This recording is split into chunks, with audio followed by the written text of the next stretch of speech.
How to win friends and influence people कोई good theory या मनोविज्ञान की हैवी डोज वाली किताब नहीं है। ये एकदम सीधे सपाट अंदाज में हमें इंसानों से जुड़ने की कला सिखाती है।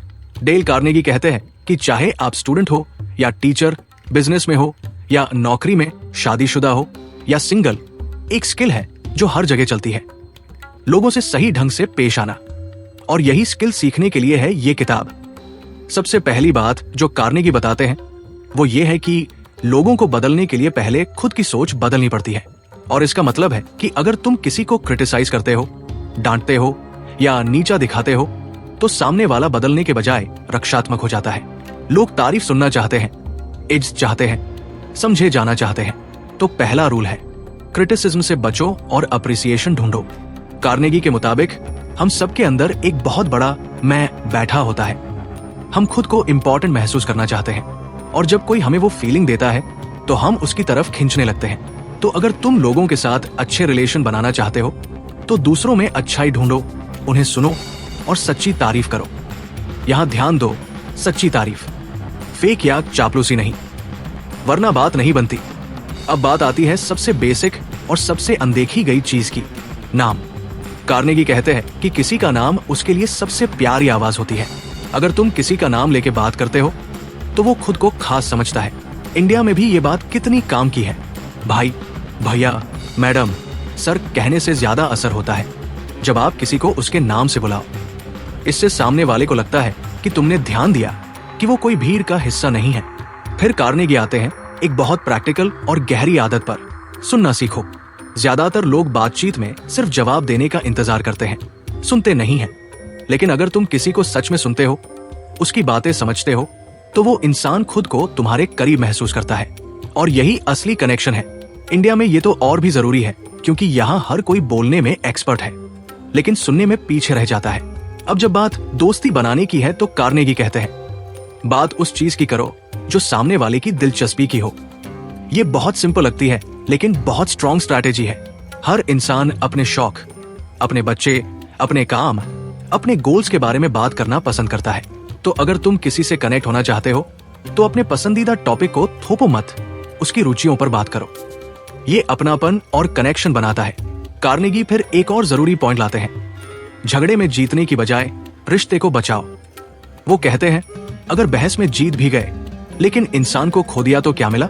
किसी को उसकी गलती दिखाने से पहले खुद की गलतियों को एक्सेप्ट करो, सामने वाले की पोजीशन को समझो और जब बात सुधारने की हो तो आदेश मत दो, सुझाव दो।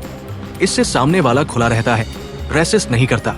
एक और पावरफुल टेक्निक जो कार्नेगी बार बार दोहराते हैं, सामने वाले को हाँ कहने पर ले आओ। बातचीत की शुरुआत ऐसे टॉपिक से करो जिनसे सामने वाला सहमत हो ताकि एक पॉजिटिव फ्लो बने। ये बहस और रेजिस्टेंस को कम करता है। जैसे इंडिया में जब सेल्स वाले आते हैं तो सीधा प्रोडक्ट नहीं बेचते, पहले कहते हैं आपके पास थोड़ा टाइम है, आपके बच्चों की पढ़ाई कैसी चल रही है, फिर धीरे से बात घुमाते हैं। ये टेक्निक इसी किताब से निकली लगती है। फिर एक लाइन जो बहुत स्ट्राइक करती है, let the other person feel that the idea is theirs. मतलब अगर तुम किसी को अपनी बात मनवाना चाहते हो तो सीधे सीधे मत कहो, बल्कि ऐसा माहौल बनाओ कि उसे लगे ये आइडिया तो उसी का है।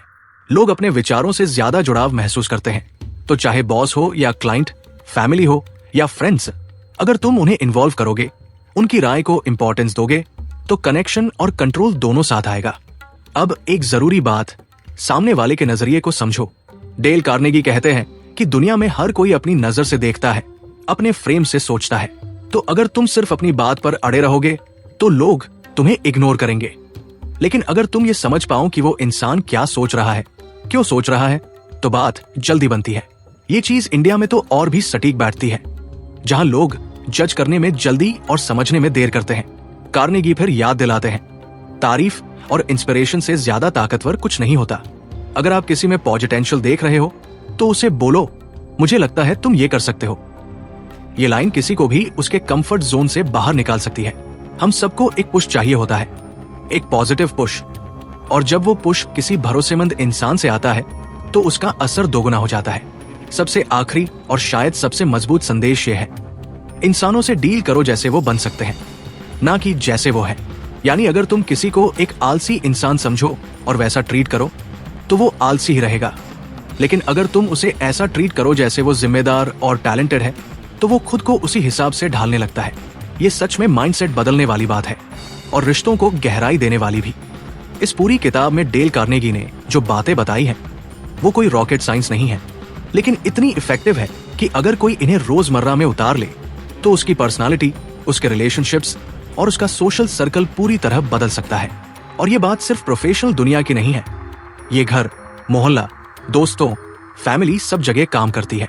एक अच्छा इंसान बनकर आप बहुत कुछ पा सकते हैं, बस तरीका आना चाहिए।